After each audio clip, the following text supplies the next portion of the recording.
Glasovi svetov.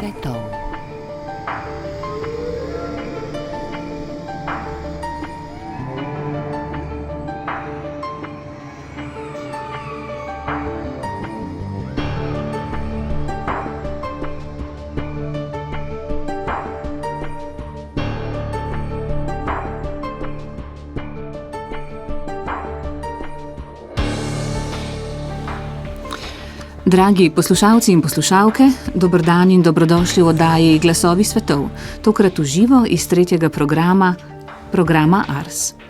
Duševne motnje med mladimi so postale ena izmed najbolj perečih zdravstvenih težav v Evropi. Te motnje ne vplivajo le na vsakdanjo kakovost življenja prizadetih, temveč tudi na njihovo izobraževanje, socialne interakcije in prihodnje možnosti za zaposlitev. Več kot 30 milijonov otrok in mladostnikov v evropski regiji Svetovne zdravstvene organizacije se sooča z duševnimi motnjami, razkriva nedavno poročilo organizacije. Po podatkih objavljenih 11. novembra v Kopenhavnu je vsak 7. otrok in mladostnik do 19. leta starosti prizadet. Zaskrbljujoče je, da je situacija še posebej huda med dekleti, saj ima vsaka četrta v starostni skupini od 15 do 19 let duševne težave. Kakšno je stanje v Sloveniji? Raziskava duševno zdravje mladih v Sloveniji v kontekstu globalnih kriz je ena prvih celovitih empiričnih študij v Sloveniji, ki hkrati zajema individualne, družinske in širše družbene dejavnike, povezane z duševnim zdravjem mladih starih od 16 do 24 let. Namen raziskave je bil osvetliti kompleksno prepletenost osebnih izkušenj, zgodnjih življenjskih okoliščin, življenjskega sloga in vpliva globalnih kriz, kot so pandemija COVID-19, podnebne spremembe, gospodarska negotovost in tako naprej, na duševno zdravje mladih.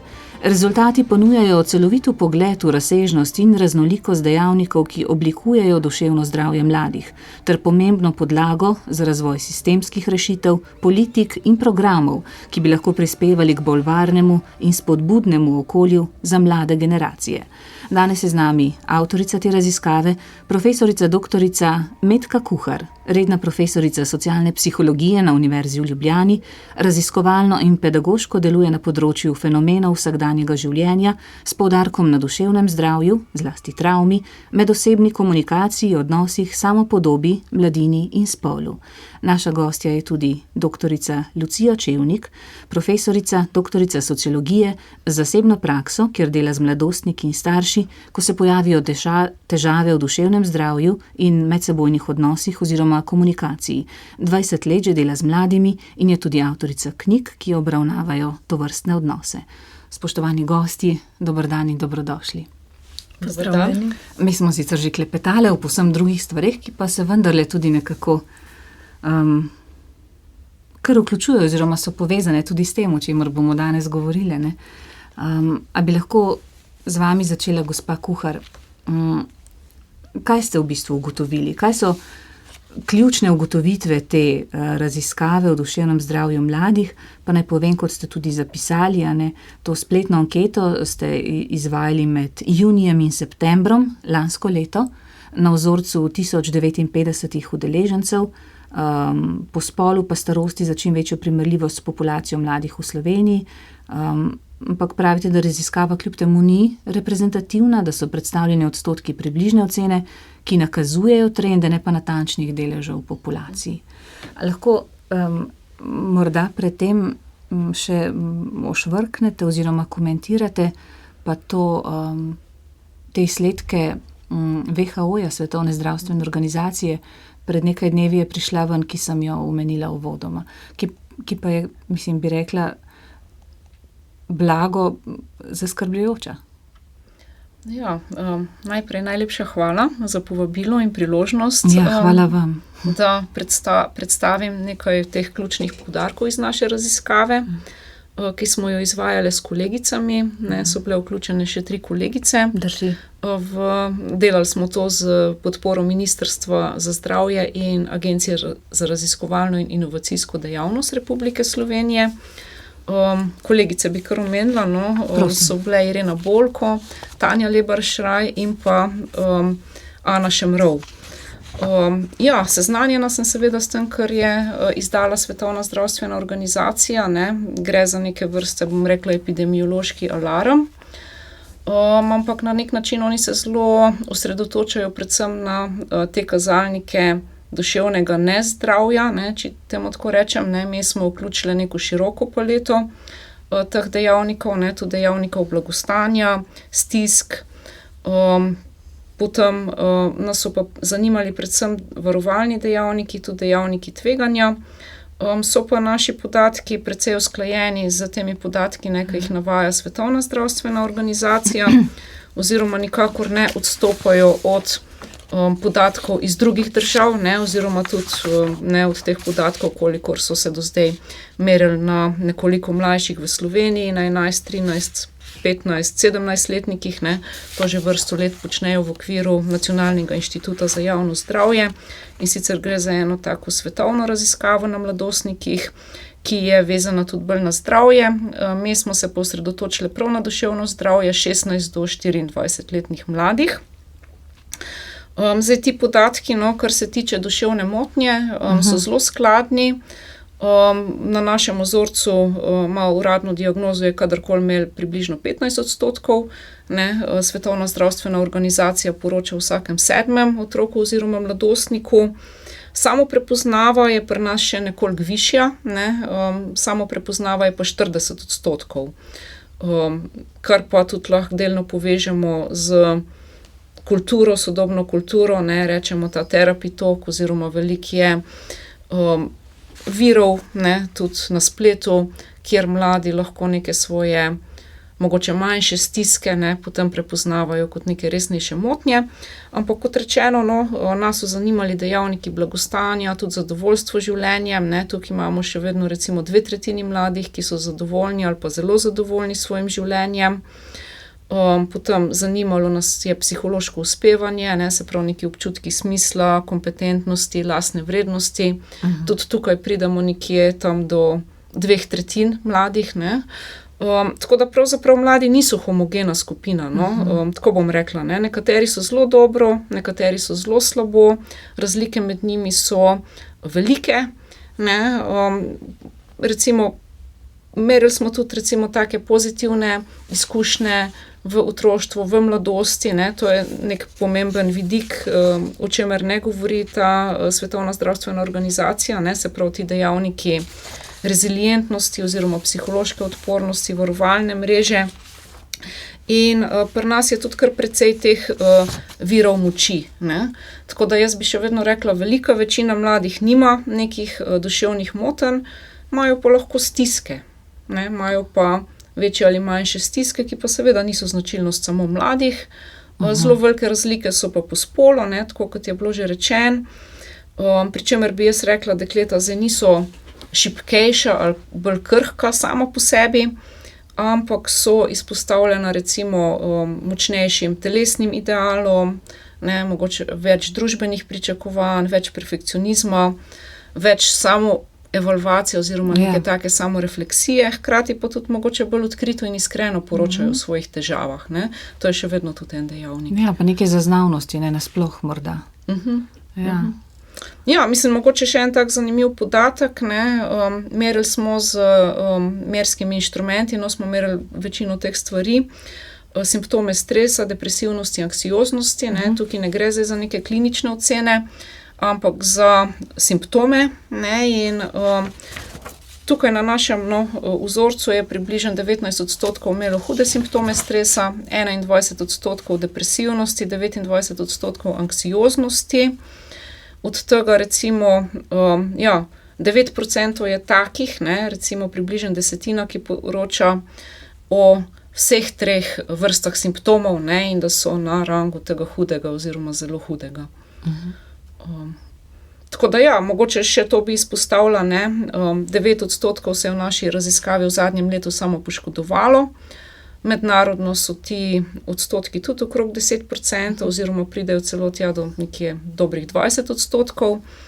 14% jih je razmišljalo o samomoru, to je zelo skladno z mednarodnimi podatki za tako imenovano suicidalno ideacijo.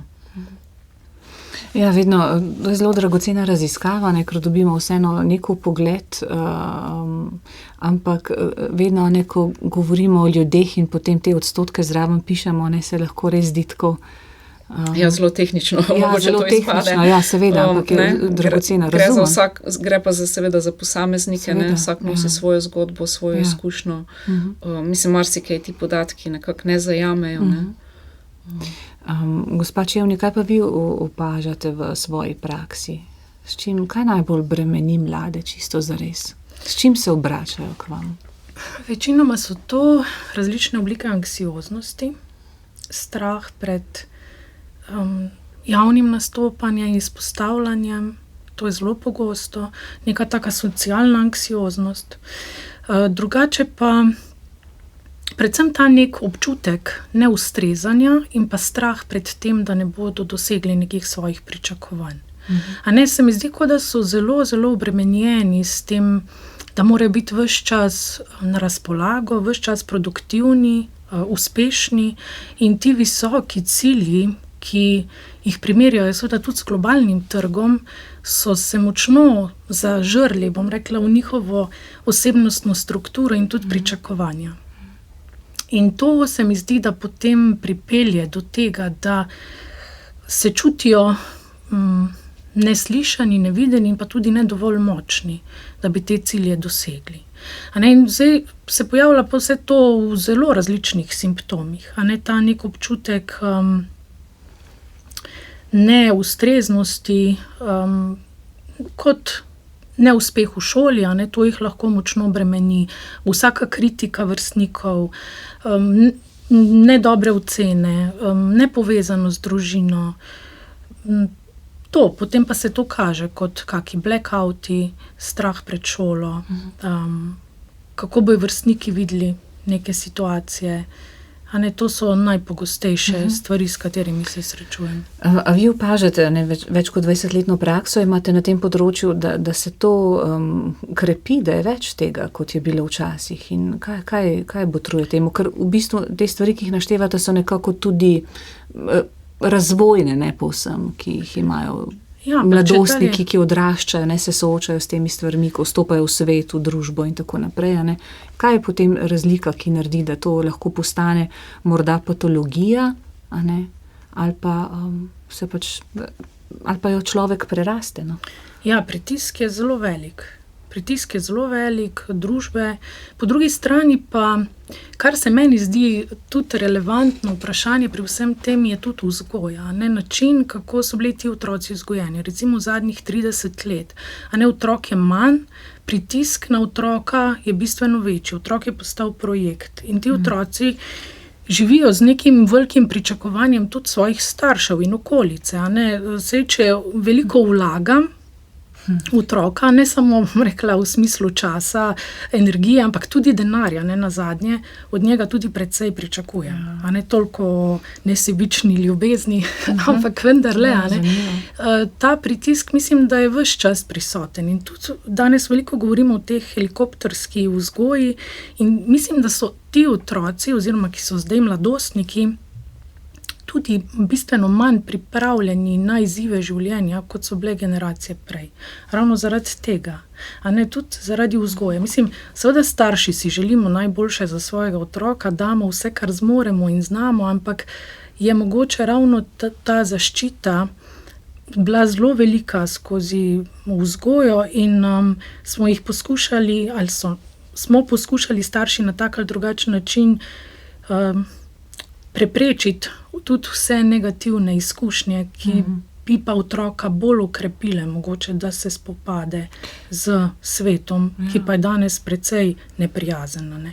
Drži, ampak še nekaj zanimivo, ker recimo, če govorimo o mladostnikih, pa recimo teh, ki so zdaj v srednji šoli, ali pa potem 20 plus, že študentje, se pravi, so otroci staršev, ki so pa še odraščali pod vzgojo v socializmu, pa oni potem tistih povojnih generacij, ki je bila vzgoja precej drugačna, kot je danes. In se mi zdi, da so tudi starši, ki danes vzgajajo na nekem tem prepihu teh metod vzgojnih, ki so jih bili sami deležni, pa vedo, da ne delujejo, da se niso izkazale za koristne. In pa tega, ne, kar naj bi bilo zdaj svoboda, pustimo otroku odločati kljub odgovornosti, ne, ki jim jo nalagamo. Se mi zdi, da tudi te vzgojne metode so zdaj na nekih takem prepihu vsem tem in so tudi starši dejansko zmedeni. Ne. Nekaj, kar pri njih ni delovalo, nočejo več uporabiti, kaj pa zdaj tisto novo, kar deluje in je zmeda. Ali se vam zdi, da... Ja, drži. In se mi zdi, da tudi starši preizkušajo različne stile, se sami lovijo, ampak si želijo biti prisotni, delati dobro za svojega najstnika, prej tudi že otroka, ne? Ampak so tudi velikokrat res sami nemočni. Ja, želijo si, da jim uspe in da gre otroku dobro. Saj to je najbrž osnovno, ne vem, neka rdeča nita, ne, da gre tvojemu otroku dobro, da bo opremljen za življenje, ampak staršem je tudi težko, ne. Vem, da danes se prav veliko čez permisivno vzgojo govori, neko da je vse permisivno vzgoje kriva, ali pa danes vsega mladi krivi, ne, potem pa vidimo, kako je, ampak mladi vedno gledajo nas odrasle, ne. Se zgledujejo po odraslih in kakšen zgled pa smo mi, ne. Mi odrasli, mi starši, tudi na prepihu neke zmedenosti in tega, kaj je prav, kaj je narobe. To, kar nas je zanimalo v tej raziskavi, ne, so tudi te bremenilne izkušnje v izvorni družini. To je tak priznan pojem, ne, priznan koncept, kjer gre za recimo izkušnje nasilja, izkušnje zanemarjanja, čustvenega, materialnega, ne, kar ni isto kot revščina, ali pa različne težavne okoliščine v družini, recimo zasvojenosti, odraščanje ob nekom z resnejšo duševno težavo, nasilje med odraslimi člani gospodinjstva, dolgotrajni družinski konflikti, ne, in smo kar zmerali velik teh dejavnikov, ne, če zdaj pridem spet noter številkam. Recimo, mednarodno ne velja za eno tako kritično mejo 4 ali več takih izkušenj od 10 v izvorni družini, osnovnih 10. Ne, in pri nas na tem vzorcu je 11% mladih, ne, kar je mogoče še nekoliko manj, kot je kak mednarodni podatek, ne, ki se seveda tudi razlikujejo.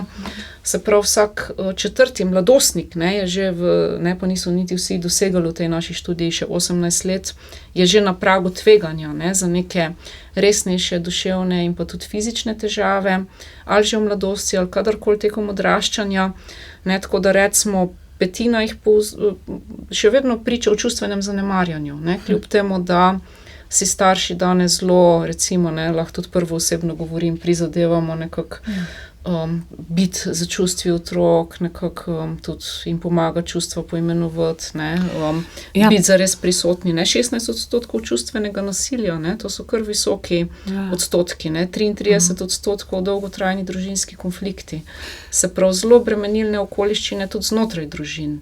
Ne. Ja, moramo vedeti, da mi, ki danes vzgajamo otroke, ki so danes mladostniki, ne, prihajamo še vedno iz časov, ko je bila tudi fizično kaznovanje, ko je bilo v naših življenjih nekaj povsem normalnega, ne, običajnega. Pravzaprav je bila to vzgojna metoda. Vzgojna metoda je bil tepež, ja. Tako da... tako da definitivno se to pozna, ne, in jaz bi tu še zelo izpostavila, da na nek način smo že od otroštva naprej otrokom zmanjšali otroško igro, ne, zelo malo je danes ulic, igrišč, ne, nekih takih prostih prostorov, ne, vse je postalo nekako bolj nadzorovano, strukturirano. A to že o tem ste spraševali? Ne, o tem nismo spraševali, ampak mislim, se to je trend v Sloveniji, že odkar so prišli prvi računalniki, ne, v 80-ih, ne, to so moje kolegice, ki so sodelovali v eni mednarodni študiji, rade anekdotično povedale, ne, da so poslali, mislim, da iz Amerike, merski vprašalnik, ne, in so potem zmerile na slovenskih mladih, ne, in praktično ta odstotek, koliko je osebnih računalnikov pa televizorjev v otroških sobah, ne, se jim je zdel za eno tako socialistično takrat še državo v začetku 80-ih, čist nemogoč. In dejansko, ne, nekako starši so želeli zaščititi otroke, jih umakniti z ulice, ne, jih imeti nekako kakor varne v sobah. Ampak danes imamo pa te vse prisotne telefone, ne, poleg tega, ne, vse ne samo, da so dejavnosti strukturirane že od malega, nekako mladi pod pritiskom, tudi več je teh šolskih pritiskov, Ne, to smo zmerali, recimo za tretjino mladostnikov je šola zelo močno obremenilna izkušnja. Predvsem pa ne, te digitalne platforme, ne, ki so definitivno zelo močne, ne, algoritmi, ne, ki zelo ciljajo, ne, na te dele možganov, ki iščejo pozornost, novost, pripadnost, potrditev. Ne, in tudi tukaj so mladi pod pritiskom, ne samo v šolskem okolju ali zaradi pričakovanj staršev, ampak so izpostavljeni tudi neki nenehni primerjavi, recimo na družbenih omrežjih, ne, primerjajo se s celim svetom, ne, primerjajo se s filtriranimi podobami. Pa ta hitri dopamin, ne? Ja, definitivno gre tudi za te sunke dopamina, ne, te dopaminske spajke, ne, tako kot temu rečemo, ne, tako da nekako, tukaj je ugrabljena tudi pozornost, ne, na nek način je pozornost razbita, motivacija zaradi tega tudi bolj izčrpana, ob tem, da se prihodnost zdi dost nepredvidljiva, ne, in tudi sistemske nagrade za trud, recimo, so vse manj jasne. Ne, to bi jaz tudi izpostavila, ne, mi smo tudi spraševali v raziskavi, kaj so skrbi, ne, in zelo veliko mladih je izpostavil, recimo, bom rekla, skoraj 2/3, ali bodo imeli kje živeti, ne, se pravi stanovanjska situacija, ne, v Sloveniji, ki vemo, ne, da je nekako tudi zelo raznolika, potem več kot polovico skrbi, a bodo imeli neko dostojno zaposlitev, ne, skratka, čisto take realne, zelo realistične skrbi. Ja, recimo, mogoče jaz bi se še na to navezala na šolo, no, kot res zelo obremenilni dejavnik. A ne, res se vidi, koliko se sploh dijaki učijo za ocene, se primerjajo med sabo in koliko je te neke izgorelosti tudi pri mladih. A ne, ki je mogoče niti ne opazimo ali pa že pri otrocih, mogoče osnovnošolskih, ki imajo en kup nekih obšolskih dejavnosti, to, kar smo se prej pogovarjali, ni več neke spontane igre, ampak je vse strukturirano, vse je, povsod so prisotna neka visoka pričakovanja. Doseganje rezultatov, tako ob teh obšolskih dejavnostih, kot tudi v šoli, a ne, so to neke že pričakovane norme in s temi obremenitvami potem otroci res odraščajo, premalo spijo. Ja. To je ogromno tega, je tudi pri dijakih predvsem, a ne, in potem se nekako zaciklajo v ta nek krog, a ne, kjer gre za učenje, ki se zavleče pozno v noč, že tako ali tako premalo spijo, a ne, potem to vpliva na njihovo počutje, depresijo in seveda posledično tudi na izgorelost. In je ogromno mladih, ki enostavno zapade v ta nek cikel in si ne znajo več sami pomagati. Tega je ogromno. Ja, po naših študijih skoraj polovica spi premalo, manj kot so priporočila, pa tudi sami to priznavajo, 45%. To je visoko. 33% jih poroča o težavah s spanjem. Ne, tako da jaz bi rekla, mladi živijo v svetu, ne, kjer je naš živčni sistem ves čas, pa ne samo pri mladih, ne, pri vseh, pravzaprav ves čas malo prehiter. Pregret, ja, tako, ne. Mislim, svet nikoli ne ugasne, ne. Mislim, tako smo 24/7 odzivnost, tudi neka negotovost prihodnosti, ne, potem tudi te globalne krize, to so tudi neki taki nenehni alarmi, ne. Vojne relativno blizu, gospodarska negotovost, podnebne spremembe, ne, se pravi preveč nekih alarmov, premalo sidrišč, tako da nekako motnja ni toliko mladih, kot je v tempu sveta, ne, oziroma v družbenih okoliščinah. Ja. Ne. Na nek način je skoraj da normalno, da težko zaspimo, ne, če smo nenehno pod udarom. Ja, vznemirjeni s pregretimi živčnimi sistemi, ja. Ampak glede na to, kar ste rekli, ne, podnebne spremembe, vojne, ne, v zelo zahtevnih časih živimo, ne, in je zelo nefer, da se potem mlade, glede na to, v kakšnem času živijo, ne, ko se še razvijajo, ko še niso stabilni, ne, da jim očitamo, kakšni so. Mislim, in uporabljamo velikokrat, ne, odrasli, ne, to je ta naš križ. Ja, mi pa nismo bili takšni v naših časih, pa ja, oprostite, naši časi niso bili tako zahtevni v tem smislu. Ja, mislim, da gledamo generacijo, ki je pod pritiski, ki jih prejšnje niti poznale niso. Ne? In da gre za generacijo, ki bo živela definitivno slabše od svojih staršev. In je to realnost, ki jo mladi nekje čutijo. Ampak vedno gledamo na to skozi prizmo oziroma skozi očala svoje lastnega časa. In kar je sebično. Seveda zelo pristranski. In ravno to, no, ko smo prej omenili to, izgorelost pri mladih, sploh v naši družbi, ki je tako storilnostno in delovno naravnana. Jaz vem, kolikokrat se srečujem z mamami, ki najbolj intrigira jih otrokovo vedenje, kadar nič ne počnejo, kadar recimo počivajo, kadar ležijo v sobi in poslušajo glasbo, ali pa imajo, ne vem, razmetane stvari. To je tisto, kar jih popolnoma vrže iz tira. In se sploh ne zavedajo, koliko časa, energije vlagajo v delo, v vse te obšolske aktivnosti, mislim, tudi rabijo počitek, rabijo mir, rabijo odklop, ampak njim pač to predstavlja ta virtualni svet. In takoj, ko se tja vklopijo, je že spet narobe, jih že spet krivimo, da so zasvojeni s temi tehnologijami, ampak tisto je takrat pri roki in velikokrat jim to ne predstavlja nič drugega, kot pa samo beg, odklop, kar je z tega vidika pravzaprav dobro, da nekako odklopijo. Ja. Vse to smo se pa zadnjič pri intelekti pogovarjali, o tem, v bistvu, te sodobne nevrološke raziskave prav kaže, da možgani pravzaprav potrebujejo ta čas driftanja oziroma to, ko odplavaš, da to ukrepi kognitivne funkcije. In se tudi menja ta časovnica v možganih na 90 ali na koliko minut, ko si lahko fokusiran, potem pa odplavajo, ker se s tem uravnavajo. Tako da je to dobrodošlo. V bistvu otrok, mladostnik, pa tudi mi moramo odplavati včasih v mislih, zato da je potem fokus naslednji trenutek boljši.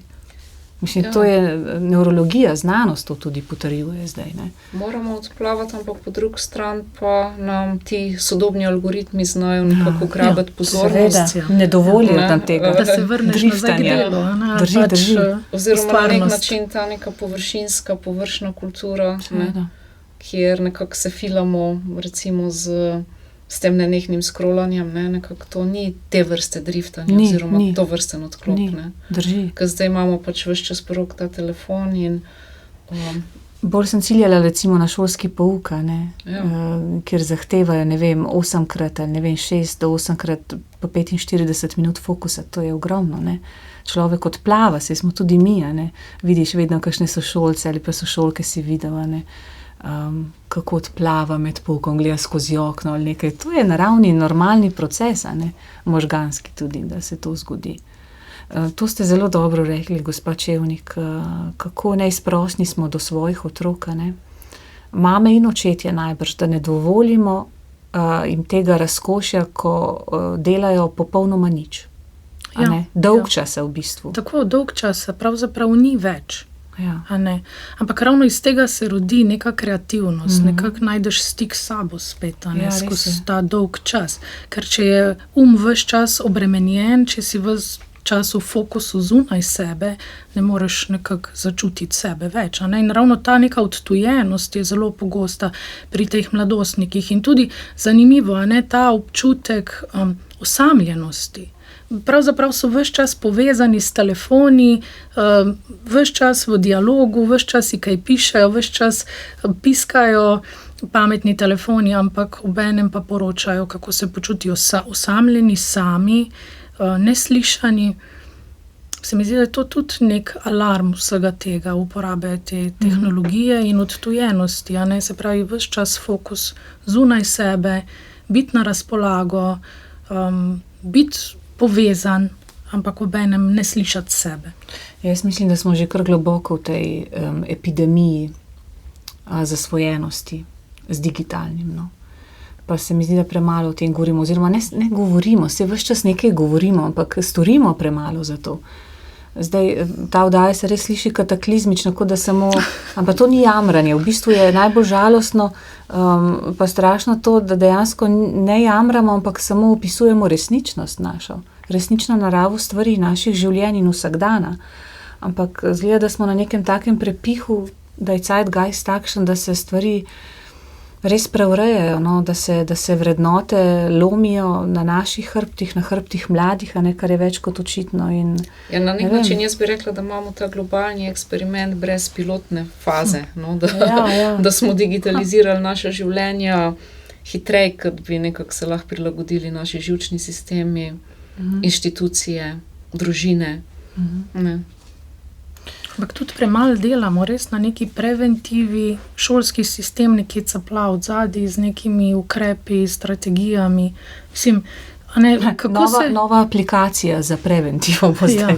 Mislim, ironija, tudi, ne? kako upremiti otroka, no, mislim, že skozi šolski sistem, da jih naučimo, kako se soočati s stresom, kaj narediti, ko si nervozen, ko si žalosten.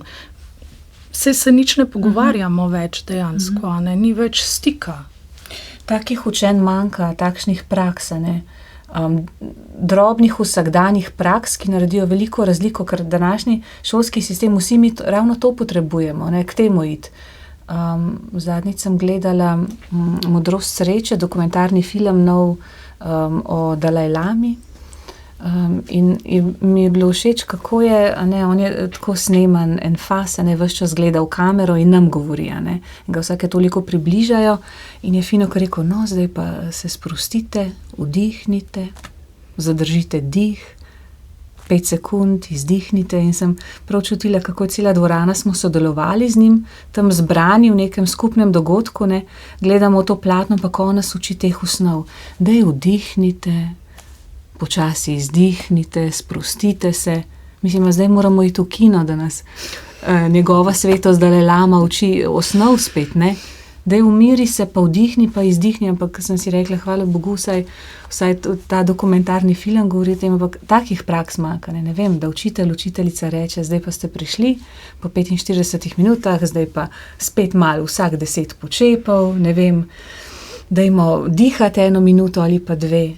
Ne vem, zdi se tako banalno, ampak to so osnove, ki delujejo. Pa na nek način imamo polna usta čuječnosti. Polna usta, ja. Polna usta sočutja, samo sočutja, ampak ta aplikacija pa peša, in pri posameznikih in recimo, lahko rečemo tudi znotraj sistemov.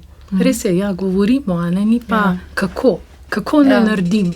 A ne tudi pri otrokih, res konkretno, kaj vzeti v roke, kot orodje, kot tehnika, kot metoda. Pa da spet ni preveč potem teh tehnik in metod. Nas je najbrž res reševalo to, ko smo živeli še recimo v skupni Jugoslaviji, pa ne, da se zdaj nostalgično vračamo v te čase, ampak samo kot primer. Ravno to, da smo bili potem praktično vse dneve zunaj, da smo bili v igri. Kazen včasih je bila, če nisi smel ven. Danes je kazen, če otroka pošlješ od telefona ven, ker nima kaj, se igrišča so prazna. Pri nas na Gorenjskem, recimo konkretno v Kranju, naselje Planina, imamo to največje spalno naselje v Sloveniji, 3 Planine so blokovsko naselje in tam so igrišča polna za vikend. In to je lepo videti, ker v Ljubljani tega ne vidiš, vsaj jaz ne, pa morda še kje drugje. Ampak vračati se k temu, k igri, k prosti igri. To ogromno reši. K živemu stiku, ne neposredovanemu stiku. In tudi spustiti malo kontrolo, pri vzgoji. Se mi zdi, da moramo imeti starši ves čas neko kontrolo nad otrokom, kje je, kaj misli, s kom govori, kaj se igra. Takrat, ko je v virtualnem svetu, ga pustimo, ravno takrat, ko bi mogli imeti interakcijo, ko pa stopi ven iz te naše zlate kletke, potem pa je totalna kontrola in ta nek strah prisoten ves čas.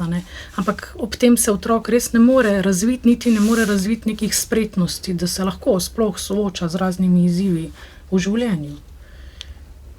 Kaj vas je, gospa Kuhar, najbolj presenetilo pri tej raziskavi, recimo izsledke? Je bilo kaj takšnega, česar pa niste pričakovali? Ali pa da vas je prav... Mogoče presenetilo me je, koliko močno vlogo imajo ravno to, kar se zdaj pogovarjamo, te pozitivne izkušnje v otroštvu. Mislim, zdaj se pogovarjamo, pa nekako to je tudi zelo intuitivno in zdravorazumsko, da imajo, ampak presenetilo me je, ko gledamo skozi te vrednosti, recimo statistične, koliko veliko vlogo imajo recimo za duševno blagostanje. Recimo največ, kot je prisotnih teh izkušenj, mi smo v tem našem primeru merili 7 takih izkušenj, med katerimi so bile ravno recimo dobro počutje med vrstniki, znotraj šole, sodelovanje v dejavnostih skupnosti, to so lahko različne športne, kulturne, pač neke prostočasne dejavnosti. Potem znotraj družine, recimo, da je možno tudi pogovarjanje o občutkih, ne, da je neka varnost znotraj družine in pa prisotnost odrasle osebe v življenju otroka, ki ni starš ali pa ožji član družine, ne, ob katerem se počuti tudi nekako videno, podprto. Imamo kar veliko teh, recimo tretjina mladih v naši raziskavi je poročala o visoki stopnji podprtosti, se pravi, da so imeli 6 ali pa 7 od 7 teh izkušenj. Potem pa gledamo, ne, koliko močno to vpliva na izide, ne, in zelo prispeva k tem pozitivnim vidikom duševnega zdravja, ne, recimo zadovoljstvo življenjem, psihološko uspevanje. In manj kot je pa teh izkušenj, več je pa seveda raznih stisk, simptomov, tveganih vedenj, ne, in tudi diagnoz, tudi iskanja pomoči. Pa seveda tudi bremenilne izkušnje, no, mislim, tu je bilo mogoče zelo zanimivo, kako se je videli te bremenilne izkušnje znotraj izvorne družine, ki sem jih omenila, predvsem teh 10. Ne, to smo specifično gledali. Te izjemno prispevajo k kliničnim izidom, predvsem v smislu recimo diagnoz ali nekih teh resnejših oblik stisk. Do neke mere pa seveda tudi k blagostanju, ne, in tem drugim indikatorjem duševnega zdravja. Ne, ampak oboje kako veliko moč ima, ne, mogoče to bi izpostavila. A pa mladi poiščejo pomoč za svoje stiske? Zdaj tukaj prednjači ta anksioznost, ta tesnoba, kot 40% kot posledica samoprepoznavanja, ne, ste rekli. Ampak a poiščejo pomoč? A smo že ven iz tega tabuja? A so mladi tukaj tako odprti, da rečejo, jaz imam pa težavo, jaz pa rabim psihologa, psihiatra, pač neko strokovno pomoč? Če bi s podatki prvo operirala petina, ne, jih je poročala, da so v zadnjem letu prejeli neke vrste pomoč, ne, ali krajšo ali daljšo, svetovalno, terapevtsko, ne, individualno, skupinsko, prav namensko pomoč. Potem pa 29%, ne, dodatnih je pa rekli, da so o pomoči razmišljali, zelo resno razmišljali, pa niso poiskali. Na prvem mestu je bil ta dejavnik strošek, ne, potem pa tudi pomanjkanje informacij, kaj je zdaj, katera terapija je zame, oziroma ne, imamo tudi eno poplavo teh možnosti, kaj je ustrezno, ne, kaj je dobro. Ne, in pa tudi nelagodje se razkrivati nekomu svojo osebno stisko. No, tok glede podatkov. Ja, jaz bi se kar strinjala s tem, da zdaj bi rekla, da starejši, ko so prej pridejo, a ne, medtem ko mlajši, ko so bolj to nekako zaupajo še svojim prijateljem, ni še toliko, da bi razmišljali o neki pomoči, ampak je pa ta stigma okrog tega pri mladih bistveno nižja, kot pa pri starejših generacijah. Se prej odločajo, nimajo zadržkov, nimajo težav s tem, ne, da bi jih kdo videl, da bi jih kdo sodil glede tega, da so poiskali neko psihološko pomoč. Je pa res, ne, da se težje razkrijajo. Zelo so previdni, koga izbrati, in ponavadi mogoče ravno ta odstotek je tako velik, da so razmišljali, pa niso, ne. Se mi zdi, da je znotraj tega prisoten nek tak sram ali strah, ne, kako mu in kje se izpostaviti, predvsem pa to navezovanje prvega stika. A ne, iz moje prakse je to, da največkrat je mama tista, ki prva pokliče in potem pride hči ali sin.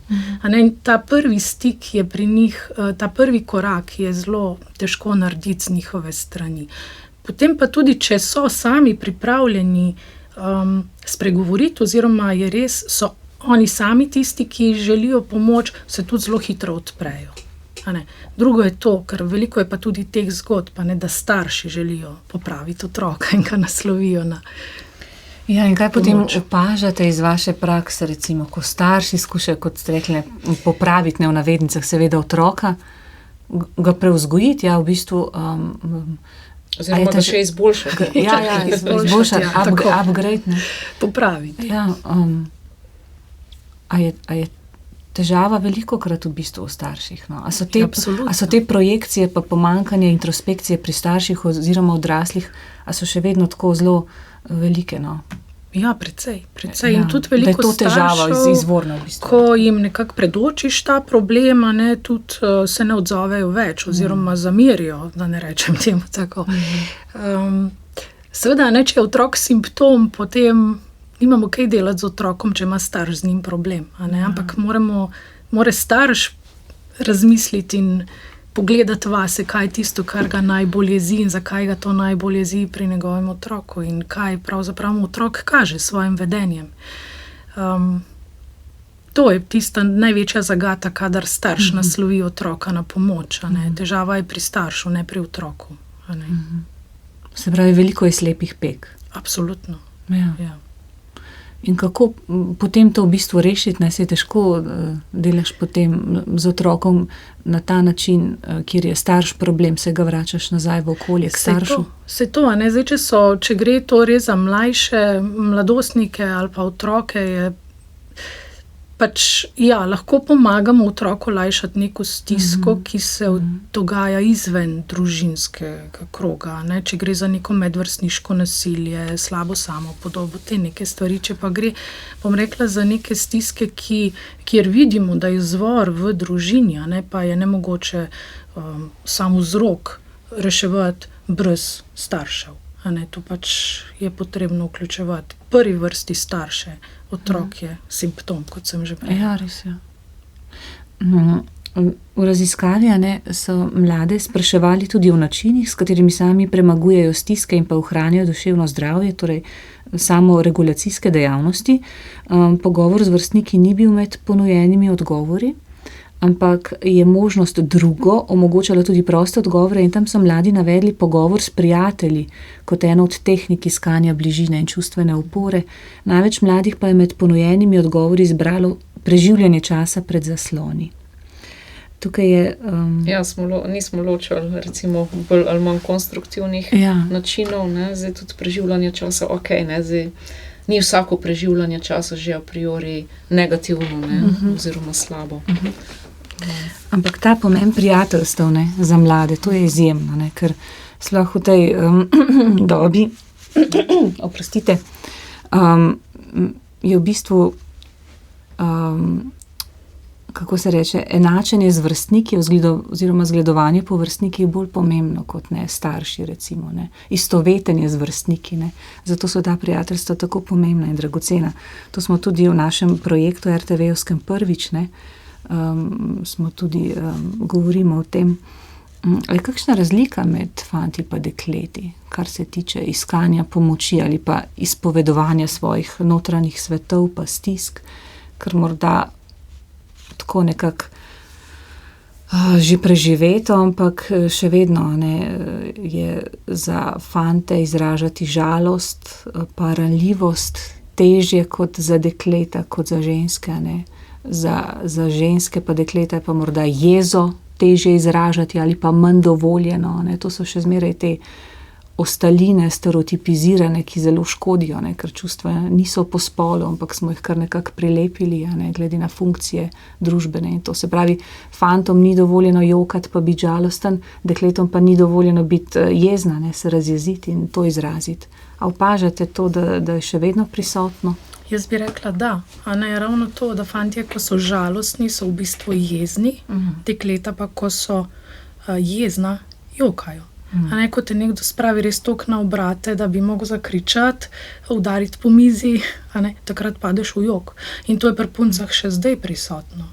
Se mi zdi, da se punce res še vedno lažje odprejo, sploh ko je tudi govora o telesnosti, o kakih, bom rekla, slabi samopodobi, sploh telesni.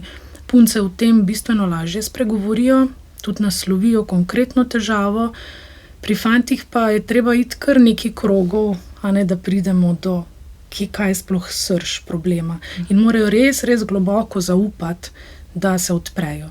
Ja, ampak težko je učiti fante, pa tudi dekleta tega, da je ranljivost moč pravzaprav v svetu, ki je naravnana na storilnost, na to, da dostavljaš, da si vreden samo, ko imaš uspeh pri delu, v šoli in tako naprej. Ja, ta kultura se zdaj zelo počasi spreminja, hkrati imamo pa tudi druge zglede, take toksične moškosti, kjer pa se spet poudarjajo take že, bom rekla, preživele vrline moških.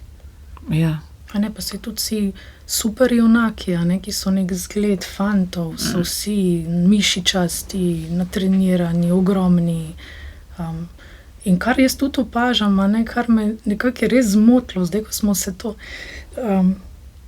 tudi malo v filmih prej pogovarjali, kako so tudi ti protagonisti, posegajo po drogah, kar je postala neka taka norma. Včasih noben protagonist, ampak so bili tisti antagonisti, tisti, ki so bili drogeraši ali pa posegali po mamilih. Zdaj je to tudi postala kar neka norma, da je tudi to okej.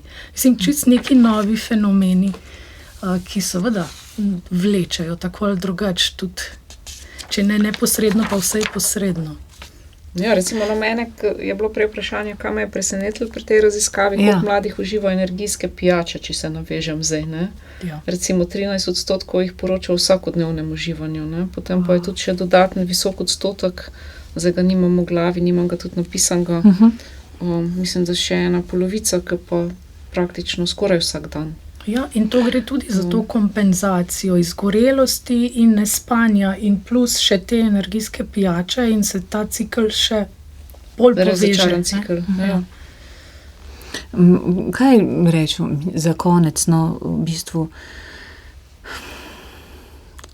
Tukaj v raziskavi, gospa Kuhar, ste tudi je del, kjer govorite o priporočilih, kakšen sistem potrebujejo mladi, da bi bil seveda dostopen, povezan, usmerjen v preventivo, ampak to je zdaj spet lahko samo na jeziku, ta priporočila, ampak tako, če realno pogledamo, kaj narediti z mladimi in z nami odraslimi v tem? Ja, to, kar smo izpostavili, mislim, to so take stvari. Ja, smo se jih mi že tudi dotaknili. Velike na ravni teh varovalnih dejavnikov, pozitivnih izkušenj, kakovostnih odnosov, čisto nekih bazičnih stvari na ravni uravnavanja sebe, čutenja sebe, tudi stik z naravo, tukaj pride v poštev z domačimi živalmi, kar je tudi eden od pomembnih dejavnikov, regulacije, ki so jo mladi pri nas izpostavili. Mislim, koliko nekako v različnih okoljih, od družin do nekih skupnostnih okolij, šol, koliko bi to dejansko lahko bila ena okolja, ki temeljijo na neki prosocialnosti, na nekih kakovostnih odnosih, na tudi enem umirjanju. Ja. V tem smislu, tukaj jaz mislim, da je največ, mladi ne potrebujejo zdaj diagnoz, zdravil, večina njih ne, potrebujejo pa eno tako dejansko varno okolje, spodbudno okolje, razumevajoče okolje, neko podporo, neko možnost tudi izražanja, kreativnosti. Pa nekega iskrenega zanimanja za njihov notranji svet. Ja, vsak od nas, sploh mladi, si pa želi, da bi bil viden in slišan v tem, kar je. Kako pa gre tebi, kako se počutiš, po čem hrepeniš, kaj te bremeni, mislim, osnove. Kaj bi rekli, gospa Čevnik? Ja. Tudi, da ga vidimo izza njegovih ocen, izza njegovega uspeha, takega ali drugačnega, da je to samo en človek, posameznik, ki rabi toplino, videnost, ljubezen, spoštovanje. To velikokrat pozabimo, da tudi otrok potrebuje spoštovanje in da vse to, kar počnemo, reflektira naše vedenje v njem in posledično nam otrok vrača. Ja, bom zdaj še, če dovolite, prej smo se pogovarjali, ko smo čakali na vklop v oddajo, danes smo v živo z 3. programa Ars v glasovih svetov, če nas poslušate v živo, dragi poslušalci in poslušalke. Jaz se vozim z javnim prevozom, z medkrajevnim avtobusom, z Gorenjske vsak dan in sem opazila, tudi pri takih vsakdanjih stvareh opažaš, kako gre družbi in kje smo. Pri teh stvareh drobnih vsakdana. In vidim, kako se ljudje, bom rekla, da največkrat starejši, kako se pravzaprav tudi rinejo, da bi prišli na avtobus, preskakujejo vrste. Veliko ljudi misli, da je kar upravičeni, da takoj, ko pridejo, grejo gor, sploh ne znajo več čakati. In sem opazila, koliko mladim pomeni, ker večinoma z mladimi kar odrasli tako zelo, kako bi rekla, zviška gledajo in tretirajo jih ne kot skoraj da manj vredne ali pa kot nekoga, ki nič ne ve, nič še ne zna, nima še izkušenj in kako so hvaležni, ko ne odstopiš prostora ali pa daš prednosti starejšemu, kot smo vajeni. Ampak jaz rečem, ja, izvoli in spustim naprej mladega človeka. In največkrat je reakcija, a res, ne more verjeti, da je nekdo mu dal prednost, da ga je videl, opazil in ga spustil naprej. In vidim tudi globoko hvaležnost, najprej presenečenje, a res, jaz grem lahko naprej, mi daš prednost in potem globoko hvaležnost, hvala. Ne? In mislim, da to pozabljamo, ne? Da je to tudi del tega pri takih drobnih stvareh. Jaz te pa vidim in lahko greš tudi ti naprej, tudi ti si človek, še kako vreden človek. Ne? Se mi zdi, da je to pri takih stvareh moramo biti pozorni. Ne? Veliko je lahko teh gest čist v vsakdanjiku, ne? Ja, Čist spontano. Ja. Ne neka vase zaverovana upravičenost, da ti pripadajo neka določena ravnanja. Vsakič znova, vsak dan znova, ne? Se moramo v bistvu prizadevati za to, da bomo učlovečeni čim bolj. Ne samo zato, ker si star ti nekaj pripada, ne samo zato tudi, ker si mlad ti nekaj pripada, ampak tako, ne, v odsevanjih, vsak dan znova, človek človeku, ne, mlad, star. Ampak res, to me je kar ganilo globoko. No. Vsakič znova v bistvu, kako mladi ljudje niso vajeni sploh, da jih vidimo, opazimo in jim damo tudi prednost, zakaj pa ne? A niso oni steber družbe, prihodnost sveta, ne? Kot s figo v žepu velikokrat rečemo. Drži, ja, ne? In velikokrat jih res vidimo kot neke dežurne krivce, na mlade se vedno kaže s prstom, ampak to so zelo srčni ljudje, ko jim damo priložnost, da spregovorijo, da se odprejo, da ne pristopamo že z nekimi očitki in pa z nekimi pričakovanji, sodbami, so to res srčni in dobri ljudje. In projekcijami, ne, kot velikokrat počnemo ljudje en drugemu, ne. Tistih čustev, ki jih ne prepoznaš v sebi, stvari, ki jih nisi predelal, tam, kjer se ne zagledaš, boš samo na drugega, na sočloveka metal in sploh ne boš vedel, da govoriš o sebi, da projiciraš sebe. A ni to ena taka osnovna, v bistvu, kaj rečejo, textbook psychology, ali kako, ne? A ni? Ki pa se je šel, mislim, tudi če vemo za to, ne, včasih, mislim, doskrat se niti pri sebi tega ne zavedamo, ne, ko to počnemo, ne. Slepe pege. Ravno to je, ne, to tudi nenehno neko ozaveščanje, ne.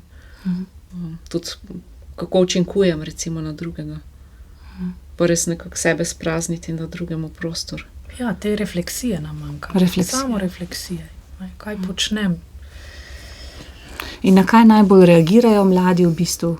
Vi recimo v praksi, ko jih sprašujete ali kaj, varen prostor ustvarjati, kaj to pomeni? Varen prostor, biti neka čuječa priča, da lahko odprejo prostor, povedo stvari, ki jih mučijo, s katerimi se srečujejo in se mi zdi, da nekako odložijo to v tistem prostoru in potem je lažje. Ponavadi ne potrebujejo nasvetov, ne rabijo nekih metod, ampak bolj to, da so videni izza vseh teh vedenj, ki jih nekako vlečajo dol. Da za tem stoji nek človek, nek posameznik in da ni popoln, ampak je okej tak, kot je, da je vse v redu in da bo tudi on v redu.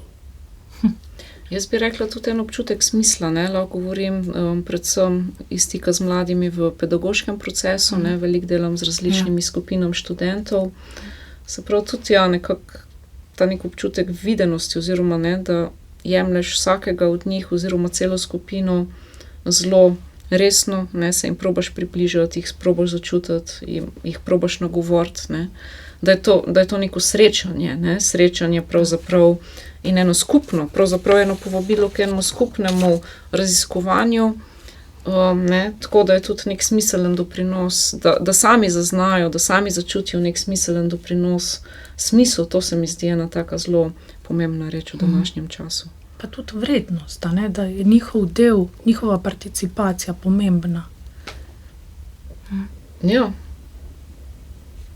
Ja, se prav to je tisto, ne, tudi varno in pa spodbudno okolje, ne, in tudi okolje, ki ustvarja neko pripadnost nečemu, ne, recimo študijskemu procesu, študiju. Ja, to je tudi Viktor Frankl, ne, rekel znameniti. Tisti, ki ve, zakaj bo vsak, tisti, ki ve, a ne, ki ima smisel, bo vsak zakaj prenesel, ne. Torej, iskanje smisla, ja, se je tudi njegova knjiga. Ja, veliko dela nas vse čaka, ne. Vsak dan znova nas čaka delo, ne. Vsakega od nas. Ja, in to delo se ne konča. Se ne konča. Dokler smo tukaj, se ne konča. Hvala lepa, spoštovani dragi gosti, za vajine poglede, za vajino strokovnost, za vajine izkušnje, ker ste delili tudi sebe, pa še kdaj, prosim. Hvala za povabilo. Hvala vama. Hvala lepa za pogovor. To je bila oddaja Glasovi svetov. Z nami sta bili gosti doktorica Lucija Čevnik in profesorica doktorica Metka Kuhar, tonski mojster Uroš Macora. Oddajo sem pripravila in vodila Lijana Buršič. Lepo, če smo se slišali, oddaja bo na spletu čez dobre pol ure, če bi želeli poslušati še enkrat. Miren dan vam voščim in ostanite v družbi tretjega programa Ars, še naprej.